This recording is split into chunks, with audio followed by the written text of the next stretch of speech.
اگر کسی کو انالیسس چاہیے آئیے قرآن سے لے لے کیوں ذلیل ہے آج ہم دنیا میں۔ نمبر 1 اللہ کے دین کے بارے میں تصور کا محدود ہونا۔ جب تصور محدود ہوگے تو کہاں اسلام عدالت میں، کہاں اسلام معیشت میں، کہاں اسلام معاشرت میں آئے گا، تو ذلت تو مقدر بنے گی، پہلی بات۔ دوسری بات 1924 کے بعد کی کیفیت۔ 1924 کیوں ہم ہائی لائٹ کر رہے ہیں؟ رہی صحیح مرکزیت مسلمانوں کی تھی، اور وقت کے خلیفہ کی طرف سے اگر کوئی فتویٰ جاری ہوتا تو آج ہمارے مفتیان کرام کی طرح فتویٰ پبلش نہ ہوتا تھا، وہ نافذ ہوتا تھا۔ آج ایک کیا 1000 فتوے جاری کیجئے، اس کا ریفیوٹ بھی آ جاتا، ریبٹل بھی آ جاتا، چل رہا ہے سب کچھ، نافذ تھوڑی ہو رہا ہے۔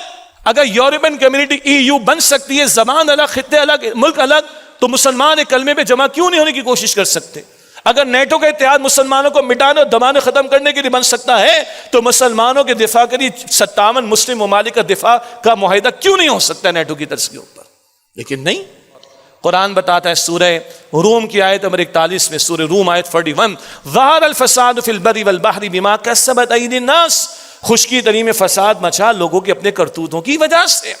وہ کرتوت کیا ہے؟ انفرادی سطح پر دیکھ لیں، قرآن کو ہم چھوڑیں، مسجد کو ہم بے آباد رکھیں، جھوٹ، وعدہ خلافی، خیانت اور گالم گلوچ منافقین کی صفات، سود، رشوت خوری کا معاملہ، کرپشن کا معاملہ، لوٹ مار کا معاملہ، وراثت میں بیٹیوں کو حصہ، بہنوں کو حصہ نہ دینا، نیچے سے اوپر تک آپ دیکھ لیں، یہ سب بے عملی ہے، گناہ ہے، سرکشی ہے، بغاوت ہے، نتائج ہمارے سامنے۔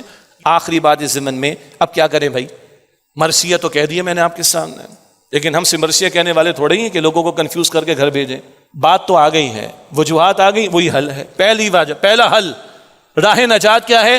قرآن سے زندہ تعلق، وہ قرآن جو دلوں میں گھر کر جائے، وہ قرآن جس کی تلاوت بھی ہو مگر تدبر و فہم کے ساتھ، وہ قرآن جو کتاب انقلاب تقدیروں کو بدل دینے والا، اور وہ قرآن جو امت کو جوڑنے والا ہے۔ وَاعْتَصِمُوا بِحَبْلِ اللَّهِ جَمِيعًا وَلَا تَفَرَّقُوا، سورہ آل عمران آیت نمبر 103۔ قرآن کو، اللہ کی رسی کو مضبوطی سے تھامو اور تفرقے میں مبتلا نہ ہو جاؤ، تفرقے بازی کو چھوڑو، یہ دیوبندی، یہ بریلوی، یہ آل الحدیث، یہ فلاں، یہ فلاں، بہت ہو گیا بھائی، بہت ہو گیا۔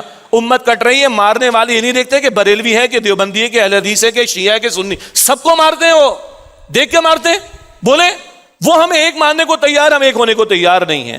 اپنے اختلافات کو نیچے رکھو، بڑا مشن محمد مصطفیٰ کا تھامو صلی اللہ علیہ وسلم۔ صحابہ نے اسلام کا کلمہ نہیں پڑھا، اسلام کو قائم اور نافذ کر کے دکھایا۔ یا ایھا الذین آمنوا ان تنصروا اللہ ینصرکم ویثبت اقدامکم، ایمان والوں اگر تم اللہ کے دین کی نصرت کرو گے، اس کے دین کی مدد کرو گے، اس کے دین کو نافذ کرنے کی جد و جہد کرو گے، اللہ تمہاری مدد فرمائے گا اور اللہ تمہارے قدموں کو مضبوطی عطا کر دے گا۔ وہ ایک سجدہ جسے تو غیرہ سمجھتا ہے، 1000 سجدوں سے دیتا ہے آدمی کو نجات۔